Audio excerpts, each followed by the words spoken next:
Na food poison ang mahigit 20 residente sa Lawag City, Ilocos Norte. Ang itinuturong sanhi nito ang kinain nilang talaba. Lumabas sa pagsusuri na panis na ang talabang kinain ng mga biktima. Ayon sa mga health official, mabilis mapanis sa mga pagkain lalo pat mainit na ang panahon.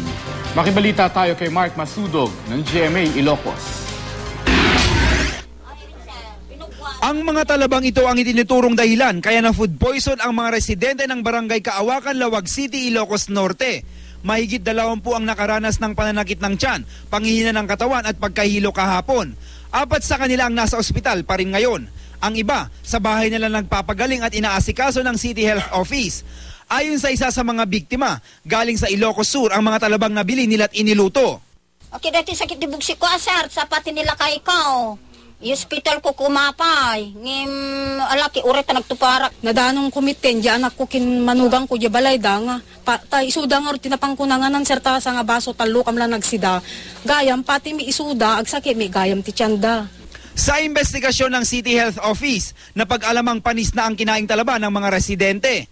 Baka hindi maganda yung processing niya. Dahil mainit ang panahon, madaling mapanis yung mga pagkain. Nagkukos siya ng bacterial o infection.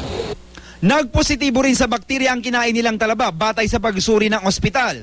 Posible raw na marumi ang tubig kung saan nakuha ang mga lamang dagat. Ngayong tag-init, payo ng Department of Health, tiyaking naluto ng maayos ang pagkain. Mas mainam din kainin agad ang pagkain pagkatapos maluto. Dapat ilagay sa refrigerator ang mga tira-tirang pagkain.